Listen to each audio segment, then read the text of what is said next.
अस्सलामुअलैकुम बोलीस में खुशामदीद। मैं हूँ गौहर इशरत और मैं हूँ महरुख शहरियार। बुलेटिन का बाकायदा आगाज करेंगे और अभी आपको बराह रास्त लिए चलेंगे सिंध असम्बली। वज़ीर आला सिंध सैयद मुराद अली शाह इस वक्त इज़हार ख्याल कर रहे हैं कि लोगों को जल्द इंसाफ मिले, केसेस जल्दी मुकम्मल हो। उस सिलसिले में हमने अपने हाई कोर्ट के जजेस की तादाद भी बढ़ानी है, उसका जो भी तरीक़ाकार होता है उसमें भी बात हो रही है। और ये सब मकसद यही था जो बिलावल भुट्टो जरदारी साहब ने स्पीयरहेड किया था, चैम्पियन किया था 26वीं आईनी तरमीम को। उसके असरात और उसके जो फ़वाइद हैं वो जल्द से जल्द इस मुल्क के लोगों को आए, ख़ास तौर पे हमारे सूबे के लोगों को तो आए, बाकी 3 सूबों ने अभी नहीं किया है, वो भी फॉलो कर लेंगे मुझे उम्मीद है। इसलिए कि अब तो 26वीं आईनी तरमीम को हर पार्टी, जो मैं पहले दिन से कह रहा था, ये बिलावल भुट्टो जरदारी साहब की लीडरशिप थी कि उन्होंने अपना ड्राफ्ट जो उन्होंने कंसीव किया, उनका ड्राफ्ट है ये कॉन्स्टिट्यूशनल बेंचेस का, सबको पता है, वो सबको एग्री कराए। इवन जो पीटीआई है उनके सदर भी एग्री हुए। चले फिर उन्होंने मुखालफत कर दी नेशनल असेंबली में और सेनेट में जब ये पेश हुआ, वो अलग बात है। लेकिन अब उन्होंने भी जेसीपी में अपने 2 मेंबर दिए, तो उन्होंने 26वीं आईनी तरमीम मान ली है। पहले ही मानी हुई थी, एक शख्स नहीं मान रहा था, मैं पहले ही बता चुका हूँ। तो मेरा ख्याल है कि ये सिंध असेंबली को प्रिविलेज हासिल है। हमें खुश होना चाहिए कि हमने आईनी तरमीम को अफेक्टिव करने के लिए बिल्कुल राइट टाइम पे एक रेजोल्यूशन ला रहे हैं। और इंशाल्लाह ताला मुझे उम्मीद है कि जो कम से कम 85 चाहिए, लेकिन उससे बहुत ज़्यादा मैं तो फारूक भाई से भी कहूँगा, लेकिन वो उनकी मर्ज़ी है, ऑब्वियसली किसी को ज़बरदस्ती नहीं है। और मैं आपसे रिक्वेस्ट करूँ, आपने एक लफ्ज़ कहा था कि हमें बुलाया, हमें कहा गया कि इसको बस करना है। हमने ये नहीं कहा, आप अपने और आपने अपनी लीडरशिप से ज़रूर बात की होगी, उसके बाद ही आपने लफ्ज़ कहे थे। चले मैंने फिर गलत सुना, मैंने गलत सुना।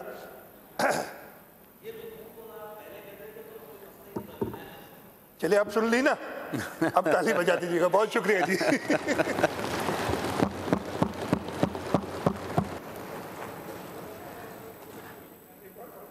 Those who are in a favor of the resolution may please rise in their seats. Secretary Sahib, please count. Sindh assembly का अजलास इस वक्त जारी है। अब से थोड़ी देर कबल मुराद अली शाह साहब गुफ्तगू कर रहे थे, इज़हार ख्याल कर रहे थे। उन्होंने कहा कि सूबों की सतह पर भी अदालतों में तब्दीलियों की ज़रूरत है। 26वीं आईनी तरमीम को अब हर पार्टी का एतमाद हासिल है। PTI की जानिब से भी इसकी पहले हिमायत की गई, लेकिन फिर एक शख्स की वजह से जो जेल में बैठा है उन्होंने वोटिंग नहीं की। लेकिन अब उन्होंने कमेटी के लिए अपने 2 नाम भिजवाए हैं, जिससे जाहिर होता है कि वो भी अब इस आईनी जो मामलात हैं, आईनी तरमीम है, उसको फेवर कर रहे हैं। इस वक्त रेजोल्यूशन पास करवाई जा रही है, शिकवारी मंजूरी इस वक्त जारी है और बारी बारी तमाम तर लोग इस हवाले से अपना वोट कास्ट कर रहे हैं। आपको ये बता दें कि मुराद अली शाह से थोड़ी देर पहले इज़हार ख्याल कर रहे थे और उन्होंने कहा कि सिंध में आईनी बेंचेस के हवाले से बहुत तेज़ी से काम जारी है। सिंध में आईनी बेंचेस की तश्कील से मुतालिक करारदाद इस वक्त असम्बली में पेश कर दी गई है और जिसकी मंजूरी का अब इंतज़ार किया जा रहा है। बारी बारी तमाम तर अरकान जो इस वक्त मौजूद हैं वहाँ पर वो इसमें हिस्सा ले रहे हैं। राय शुमारी इस वक्त जारी है। अरकान असम्बली ने खड़े होकर राय शुमारी में हिस्सा लिया है। बताया जा रहा है कि वो इस राय शुमारी के लिए अग्री करते हैं। जैसे ही ये वोटिंग पूरी होगी, राय शुमारी पूरी होगी, उसके बाद फौरी तौर पर ये जो बिल है इसको मंजूर कर लिया जाएगा असम्बली से बाकायदा तौर पर। सूबे की सतह पर भी उन्होंने कहा कि अदालतों में तब्दीलियों की ज़रूरत है, क्योंकि ये वक्त की अहम ज़रूरत है। बहुत सारे साइलिन ऐसे हैं जो कि सिर्फ आईनी मामलात की वजह से और कानूनी मामलात और पेचीदगियों की वजह से अपने हक से दस्तबरदार हो जाते हैं या दूर रहते हैं। अहम खबर शामिल करें, आपको बताएं कि बानी PTI और अहलिया की दरख्वास्त से जमानत पर फैसला महफूज कर लिया गया है। थोड़ी देर में जमानतों पर फैसला कर दूंगा। जज की अहम तरीन रिमार्क सामने आ गए। इस्लामाबाद डिस्ट्रिक्ट सेशन अदालत दरख्वास्तों पर समाअत कर रही है। तफसीलात क्या है, मोहम्मद अलीजा से जानते हैं। अलीजा, आगाह कीजिएगा, फैसला महफूज कर लिया गया है, कब सुनाए जाने का इम्कान है? बानी चेयरमैन PTI और उनकी अहलिया बुशरा बीबी की दरख्वास्त जमानत पर समाअत डिस्ट्रिक्ट एंड सेशन जज मोहम्मद अफजल मजौका ने समाअत की है। और अब अदालती अमले का यह बताना है कि बानी चेयरमैन PTI और बुशरा बीबी की दरख्वास्त से जमानत पर फैसला 18 नवंबर को सुनाया जाएगा। बानी PTI की 6 दरख्वास्त जमानत पर दलाइल 18 नवंबर को तलब कर लिए हैं और बानी PTI बुशरा बीबी की दरख्वास्त जमानत पर फैसला एक साथ सुनाया जाएगा, ये कहना है अदालती अमले का। आज जब बुशरा बीबी को कमरा अदालत में पेश किया गया है तो वो काफ़ी जज्बाती होगी। उन्होंने जैसा आपके सामने कहा है कि यहाँ पर हम इंसाफ देने आते हैं लेकिन हमें यहाँ इंसाफ होता दिखाई नहीं दे रहा और मेरा कंबल और मेरा बिस्तरा तैयार है, मैं गिरफ्तार होने के लिए तैयार हूँ। और इस दौरान वो जज्बाती होंगी, उनकी आंखों में आंसू भी थे और बाद में अदालत ने फैसला महफूज किया है और अब सुनाते हुए 18 नवंबर को ये फैसला दरख्वास्त जमानत पर सुनाया जाएगा। इससे काबिल जज अफजल मजोका ने प्रोसिक्यूशन को यह कहा कि जो आपका इल्जाम है वो ही मुतमईन करने वाला नहीं है। आज भी बानी चेयरमैन पीटीआई को वीडियो लिंक के जरिए नहीं पेश किया जा सका जिसके ऊपर अदालत की जानिब से सख्त बरहमी का इजहार किया गया। तो अब बानी चेयरमैन पीटीआई की किया गया है। बानी पीटीआई और अहलिया की दरख्वास्त से जमानत पर फैसला महफूज कर लिया गया। अलीजा बहुत शुक्रिया। खबरों के सिलसिले को आगे बढ़ाएंगे। आपको बताएं कि भारतीय नाअहली अहले लाहौर के लिए मसला बनी हुई है। इस हफ्ते भी बंदिश रहेगी। आलूदा तरीन शहरों में लाहौर आज दूसरे नंबर पर आ गया है। मुज़र सेहत हवा के पेश नज़र स्कूल्स भी बंद हैं, जबकि सीनियर वजीर पंजाब मरियम औरंगजेब ने जोर दिया है कि मसले पर भारत से बात करना ही होगी। एक बार फिर से आपको बराह रास्त ले चलेंगे सिंध असेंबली। बड़ी खबर आपको देंगे कि आईनी बेंचेस का मामला जो करारदाद पेश की गई थी उसको कस गया है। सिंध में जो आईनी बेंचेस हैं उनकी तश्कील से मुतालिक करारदाद को कसरत राय से मंजूर किया गया है। थोड़ी देर पहले जब वज़ीर आला सिंध मुराद अली शाह खिताब कर रहे थे जिसमें उनकी जानिब से इस हवाले से जिक्र भी किया गया और उसके बाद राय शुमारी जारी थी। अरकान असेंबली ने खड़े होकर राय शुमारी में हिस्सा लिया है। मेजॉरिटी जो लोग हैं वो इसके हक में नजर आए हैं। यही वजह है कि इसको कसरत राय से मंजूर कर लिया गया है। सिंध में आईनी बेंचेस की तश्कील से मुतालिक करारदाद कसरत राय से मंजूर हो गई है। तो ये कहा जा सकता है कि इस वक्त सिंध पहला सूबा है कि जिसमें ये तमाम तर वोटिंग करवा दी गई है और राय शुमारी में हिस्सा लेने के बाद अब इसको बाकायदा तौर पर मंजूर कर लिया गया है। कसरत राय से जो 26वीं आईनी तरमीम थी उसमें ये आईनी बेंचेस का मामला उठाया गया था। आईनी अदालत के बजाय आईनी बेंचेस बनाने हैं, इस पर गुफ्तगू की गई थी और अब इसको मंजूर कर लिया गया है। तरीके से हमारे मेंबर इस पर डेलिब्रेशन करें और मिनिस्टर साहिबा भी इस पर अपना जो उनका व्यू है वो दे सकें, तो इसको फिर फ्यूचर में कोई डे फिक्स कर दें। नेक्स्ट सेशन में के लिए हम इसको फिक्स कर देते हैं। ठीक है फौजी साहब जी, तशरीफ रखिए।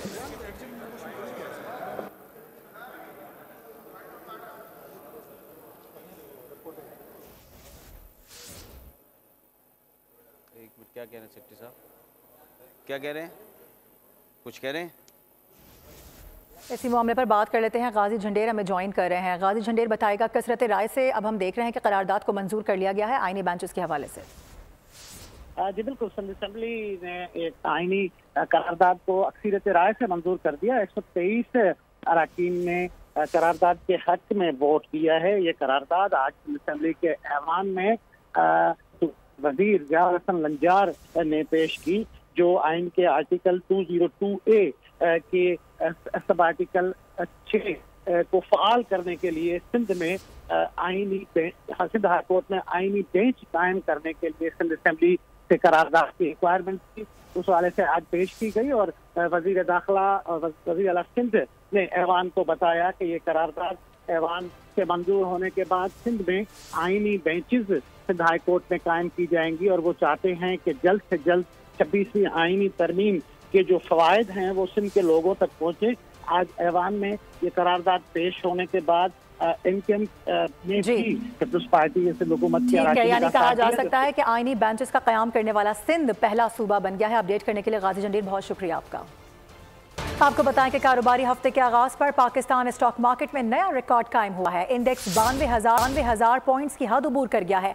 कारोबारी हफ्ते के पहले रोज स्टॉक मार्केट में जबरदस्त तेजी रिकॉर्ड की गई है। 1182 से ज्यादा पॉइंट इजाफे के साथ पाकिस्तान स्टॉक एक्सचेंज में 100 इंडेक्स 92,042 पॉइंट की सतह पर ट्रेड कर रहा है। उधर करेंसी मार्केट में उतार चढ़ाव का सिलसिला जारी है, जहां इंटरबैंक में अमरीकी डॉलर 7 पैसे तगड़ा होने के बाद 277 रुपए 77 पैसे पर ट्रेड हो रहा है। तफसीलात कफील अहमद से जानते हैं। जी कफील।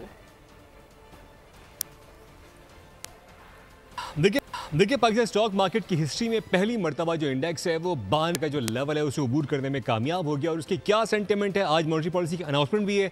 मेरे साथ मौजूद है इस वक्त अमीन यूसुफ साहब, जो कि साबिक डायरेक्टर हैं स्टॉक मार्केट के। अमीन साहब, 92,000 मार्केट क्रॉस कर गई है, क्या कहना चाहेंगे ओवरऑल? देखिए मार्केट में स्ट्रॉन्ग बाइंग अवेलेबल है और आपने खुद बता दिया कि मॉनेटरी पॉलिसी के अनाउंसमेंट में लग रहा है कि बहुत बड़ा कट होगा, तो यही वजह है कि मार्केट में इन्वेस्टर काफ़ी हद तक काम कर रहा है।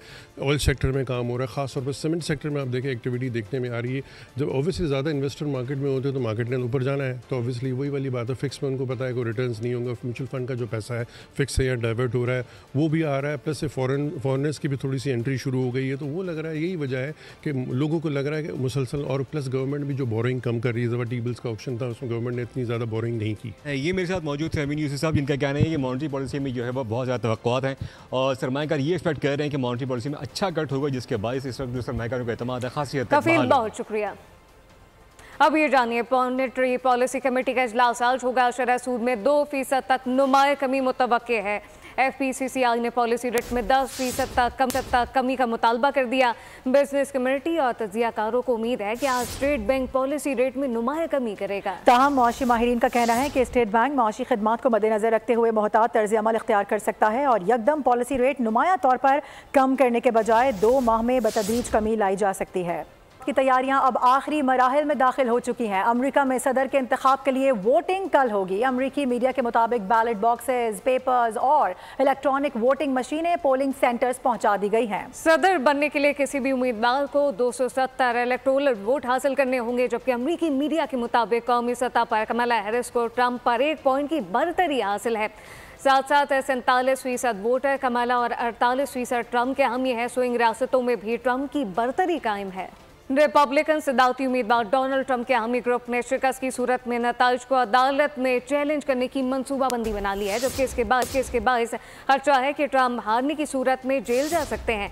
ट्रंप ने शिकस्त को चैलेंज करने के हवाले से मुकम्मल मंसूबाबंदी तैयार कर ली है। वो ये कहते हैं कि उन्हें पहले सदारती दौर में व्हाइट हाउस छोड़ना ही नहीं चाहिए था। रिपोर्ट कर रहे हैं वॉशिंगटन से हमारे नुमाइंदे कामरान जलानी। ट्रंप जीते तो व्हाइट हाउस, हारे तो जेल भी जा सकते हैं। ट्रंप के लिए अमरीकी सदारती इंतखाबात जीतना जरूरी हो गया। ट्रंप कहते हैं मुझे व्हाइट हाउस छोड़ना ही नहीं चाहिए था। ट्रंप के हामी एक ग्रुप के मुताबिक ट्रंप ने इस हवाले से मंसूबाबंदी मुकम्मल कर ली है। ट्रंप के हामी ग्रुप ने कहा है कि वो इलेक्शन 2024 का बैरूनी ऑडिट भी कराएंगे। यूनाइटेड सॉन अमेरिकन नामी तंजीम इसी साल 9 अमरीकी रियासतों में हुक्काम के खिलाफ मुकदमा कर चुकी है, जिसमें वो वोटर रजिस्ट्रेशन में बड़े पैमाने पर गलतियों का इल्जाम आयद करती है। उधर पेंसिल्वेनिया में ट्रंप ने खिताब में कहा कि 2020 में सदारती इंतखाबात के नताइज और शिकस्त कबूल नहीं की थी। उन्हें सच में लगता है कि उस वक्त उन्हें व्हाइट हाउस नहीं छोड़ना चाहिए था। और जरा दिलचस्प खबर सुनिए, कराची का शहरी महंगी सब्जी और फलों के खिलाफ मैदान में उतर आया है। घर की छत पर सब्जियां और फल लगा लिए हैं। कराची वालों को पैगाम दे दिया कि कम रकम से सब्जियां उगाएं, खुद भी खाएं, कारोबार भी बनाएं और महंगाई के खिलाफ जिहाद करें। रिपोर्ट देखिए मरियम हसन की। न्यूज़ बुलेटिन से फिल वक्त इतना ही। मजीद खबरों अपडेट्स के लिए आप देखते रहिए बोल न्यूज़।